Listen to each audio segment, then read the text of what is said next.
Bonjour, nous nous retrouvons pour parler de physiologie pulmonaire et voir la suite de la première partie. Nous allons nous intéresser aujourd'hui à la relation qui existe entre la pression et le volume au niveau pulmonaire. Les premières études ont été faites déjà par les physiologistes il y a déjà quelques années, voire de nombreuses années, et ces physiologistes avaient retiré le poumon d'un chat et avaient relié le poumon à une seringue qui permettait de mesurer le volume et un capteur de pression afin d'étudier la relation qui existe entre le volume et la pression, et cela avait permis de déterminer ce qu'on appelle la compliance du poumon, c'est-à-dire le rapport entre variation de volume pulmonaire et variation de pression mesurée au niveau pulmonaire.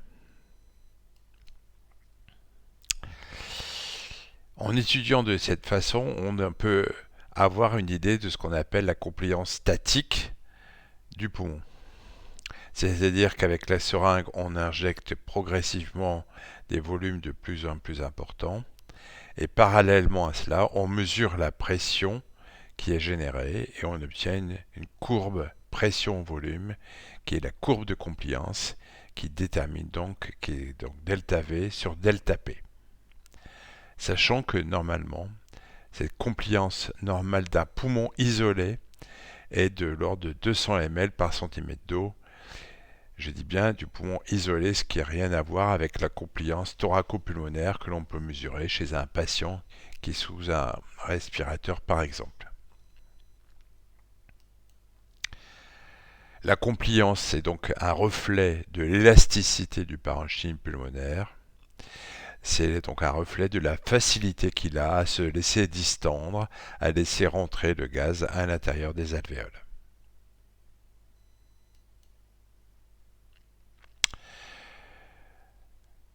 On peut observer des variations de cette compliance. Par exemple, des sujets qui sont emphysémateux ont un poumon qui est extrêmement compliant et surélastique, je dirais. Et pour des variations de pression peu importantes, on obtient de grosses variations de volume. A l'inverse, j'ai des patients qui ont des poumons abîmés qui fibrosent. Dans ce cas-là, on voit que la courbe de compliance se déplace vers la droite et il faut donc beaucoup plus de pression pour obtenir le même volume.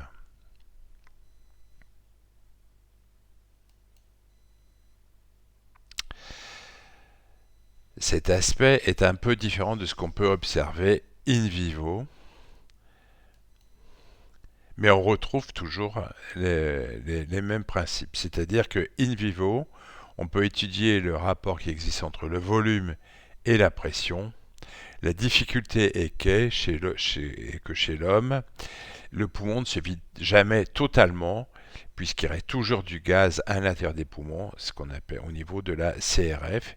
Et si on construit la courbe à partir de ce niveau, en mesurant la variation de pression ici et la variation de volume ici, on peut construire une courbe, ici représentée en rouge, qui a une forme sigmoïde, dont on n'a que la partie initiale, puisque on ne vide jamais complètement les poumons et que cette partie ici n'est pas visible sur notre exploration au lit du patient. On peut donc étudier la compliance en étudiant la tangente au point d'inflexion de cette courbe, et ça permet de déterminer une compliance normale de l'ordre de 200 ml au centimètre d'eau, comme je le disais.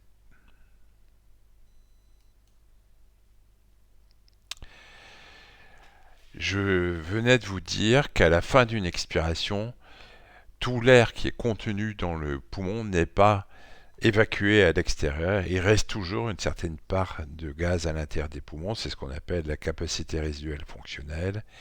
Et au moment où on obtient cette capacité résiduelle fonctionnelle, on a un équilibre entre les forces d'expansion pulmonaire qui sont transmises, comme je vous l'ai expliqué, par la cage thoracique, et les forces de rétraction pulmonaire la tension superficielle, les fibres élastiques pulmonaires qui ont tendance à faire que le poumon se rétracte.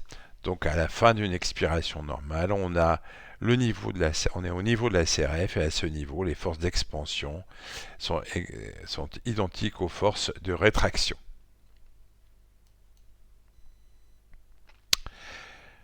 Lorsqu'il y a diminution de la compliance, cela va donc entraîner une diminution du volume pulmonaire qui entraîne donc, on le verra plus tard, une fermeture des alvéoles et donc moins de surface d'échange.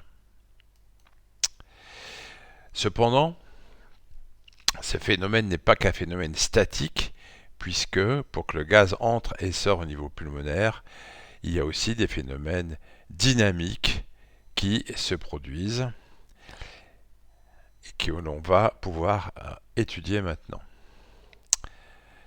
Puisque pour que le gaz rentre dans le poumon, il faut certes vaincre l'élasticité pulmonaire, la tension superficielle comme on l'a vu, mais aussi il faut vaincre la résistance du système respiratoire à l'entrée de l'air à l'intérieur des poumons. Et cette résistance est de deux types. On a une résistance de type tissulaire et on a une résistance à l'écoulement des gaz dans les voies aériennes. Voyons tout d'abord la résistance tissulaire.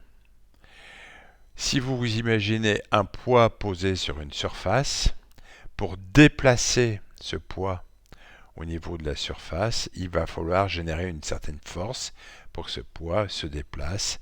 C'est lié au phénomène de frottement entre les tissus. Ces frottements tissulaires, on les observe lors de l'inspiration et de l'expiration. On les observe au niveau de la plèvre, de l'abdomen, des muscles qui se contractent pour l'essentiel. Et ces frottements peuvent varier.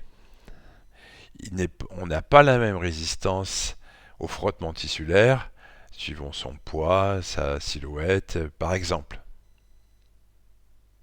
À côté de ces résistances tissulaires qui sont donc variables, il existe aussi des résistances tissulaires qui peuvent être pathologiques dans certaines pathologies. Par exemple ici, un patient qui a une pleurésie qui entraîne une symphyse pleurale entre les deux plèvres, vous comprenez bien que les glissements tissulaires au niveau de ce poumon lors de l'inspiration sera contrarié puisqu'il y aura il y aura donc absence de frottement facile entre les deux feuillets de la plèvre du côté du poumon droit. Et donc, ce patient aura beaucoup plus de difficultés à faire entrer de l'air à l'intérieur du poumon droit, par exemple ici. L'écoulement des gaz va dépendre également d'autres facteurs comme la pression qui est générée pour faire entrer le gaz. On verra qu'il y a aussi un débit ou qu'il y a aussi des résistances, qui est ce qu'on va voir d'un peu plus près maintenant. La résistance à l'écoulement des gaz à l'intérieur d'un tuyau, et des tuyaux que sont les bronches, les bronchioles, qui se divisent les unes après les autres, dépend essentiellement d'un coefficient qui est variable, qui va dépendre du gaz que l'on va étudier par exemple, qui va dépendre par exemple aussi de la surface à l'intérieur, mais il dépend surtout de la longueur du tuyau. Et cette résistance est inverse au rayon à la puissance 4. C'est-à-dire que si le rayon est divisé par 2, on va voir que la résistance est est augmentée de 2 puissance 4. C'est donc l'importance du rayon du diamètre des bronches et des bronchioles. En respiration calme et nasale, on s'aperçoit que ces résistances, elles sont surtout présentes au niveau des voies aériennes extra-thoraciques pour la moitié, que 50% des résistances dynamiques sont au niveau de la trachée des grosses bronches et seulement 10% au niveau des petites bronches ou des bronches distales. Donc vous voyez donc, ça peut paraître un petit peu paradoxal puisque les bronches sont plus petites en périphérie bien sûr que par rapport à la trachée. Mais en fait, comme le diamètre de la division génère une augmentation globale des sections, on a une diminution de la résistance lorsqu'on s'enfonce à l'intérieur des différentes bronches et bronchioles.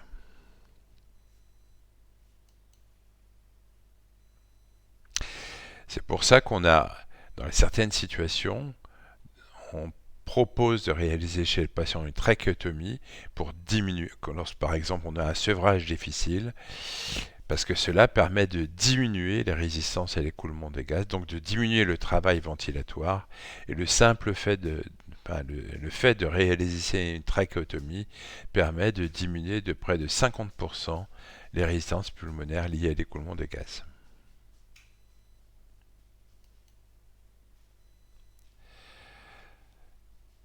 Il faut savoir également que les bronches sont continues à l'intérieur du parenchyme pulmonaire et donc lors d'une inspiration, vous savez que le parenchyme pulmonaire s'expand, d'accord, il y a une force de traction autour du poumon et de la même façon le diamètre des bronches suit, c'est-à-dire que le diamètre des bronches n'est pas exactement identique en fin d'inspiration qu'en fin d'expiration.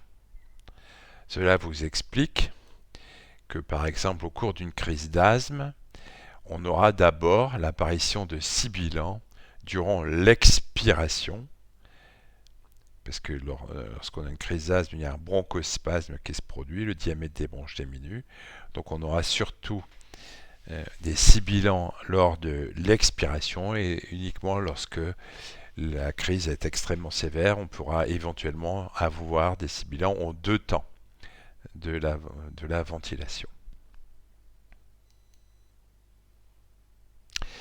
C'est aussi intéressant de se rappeler cette formule, puisque lorsqu'on est amené à choisir une sonde d'intubation, on doit faire très attention au diamètre de cette sonde d'intubation et voir pour essayer de mettre en fonction de la morphologie de la personne, de son âge en particulier, faire attention de choisir le diamètre le plus important possible pour diminuer les résistances à l'écoulement des gaz. Vous savez aussi que dans Réa, lorsqu'on sèvre un patient, on a tendance quelquefois à raccourcir les sondes d'intubation, mais on voit bien que l'efficacité n'est pas très importante par rapport au diamètre d'une sonde. Donc c'est très important de bien choisir la bonne sonde, en particulier pour la réanimation. Parce qu'on va être confronté au moment du débranchement du patient à devoir vaincre les résistances liées à l'écoulement du gaz dans cette sonde d'intubation. Cette relation débit-volume, on peut aussi l'étudier en physiologie grâce à l'étude du volume expiré maximum en secondes. C'est-à-dire qu'on demande à un patient de respirer calmement, puis d'inspirer et ensuite d'expirer brutalement le plus vite et le plus fort possible. Cela nous renseigne sur l'état du diamètre des bronches, puisque normalement ce rapport VEMS sur CV est compris entre 75 et 80%. C'est-à-dire que normalement en une seconde, le sujet est capable de vider entre 75 et 80% du volume de sa capacité vitale. Et cela peut être limité s'il existe une tendance au bronchospasme. On peut aussi étudier ça indirectement par l'étude du débit maximum de pointe grâce au peak flow, ce qui peut être intéressant pour essayer de dépister les crises d'asthme chez des sujets qui se connaissent bien. Cela a également permis de déterminer différents types d'insuffisance respiratoire chronique en fonction de ce coefficient de Tifno et de la capacité vitale. Et on peut distinguer des insuffisances respiratoires chroniques obstructives, c'est-à-dire que là, il y a une atteinte du diamètre des bronches, restrictive, c'est-à-dire qu'il y a une diminution de la quantité totale de poumons utilisables, et mixte, c'est une situation donc intermédiaire. Cela est également intéressant si on veut analyser les courbes d'un ventilateur, et en particulier si on a un patient qui est en volume contrôlé. Dans une ventilation en volume contrôlé, je rappelle brièvement, on impose un volume, on insuffle un volume à un patient, par exemple 500 ml, et pour cela, on détermine une durée de l'insufflation, on détermine un débit de gaz durant la phase d'insufflation. Ensuite, on arrête d'insuffler et on fait une pause valve inspiratoire et valve expiratoire fermée, ce qui fait que le débit est égal à 0, que le volume ne bouge pas. Et ensuite, on laisse le patient expirer, et donc le débit s'inverse, puis revient à nul une fois que le sujet a fini son expiration, et donc le volume, bien sûr, revient à 0 à la valeur du départ. Ce qui est intéressant, c'est de regarder l'évolution de la courbe de pression lors de ce mode de ventilation en volume contrôlé, avec présence d'un temps de pause suffisant pour analyser ici, cette partie ici de la courbe qu'on appelle le plateau. En effet, dans ce type de ventilation, on va voir que la pression démarre de 0 ou pas tout à fait de 0 si par exemple si le patient on lui administre une PEP. Ensuite, durant la phase d'insufflation, la pression monte progressivement et ensuite elle va arriver à un maxima qui va s'appeler la pression de crête. Puis le respirateur s'arrête d'insuffler, fait une pause, fait un temps de plateau, mais l'expiration n'est toujours pas autorisée. Et ensuite, seulement après, à partir de ce temps ici, l'expiration du sujet est autorisée et la courbe de pression redescend au niveau du départ. Ce qui est intéressant, c'est de voir cette différence qui existe entre pression de crête et pression de plateau. La différence, elle est deux, est liée, est un témoin intéressant, est un reflet des résistances, en particulier à l'écoulement des gaz, qui sont présents. Tandis que la différence entre pression de plateau et pression de départ, c'est un reflet de la compliance du poumon, en élasticité de ce poumon. Et donc rien qu'à l'aspect de cette courbe, on peut quelquefois déterminer, savoir si le patient a tendance à être bronchospastique, savoir s'il a une grosse perturbation de sa compliance. Par exemple, on peut avoir une pression de crête très élevée qui peut être due à une élévation de la pression de plateau. Et dans ce cas-là, on a surtout affaire à un problème de compliance qui est altéré. Ou à l'inverse, on peut avoir une pression de crête très élevée avec une pression de plateau qui est subnormale, et dans ce cas-là, on a surtout un problème à l'écoulement des gaz à l'intérieur des conduits, c'est-à-dire des bronches, des sondes d'intubation, etc. Voilà, je vous remercie pour cette deuxième partie, et donc il y aura prochainement donc une troisième partie. Bon courage.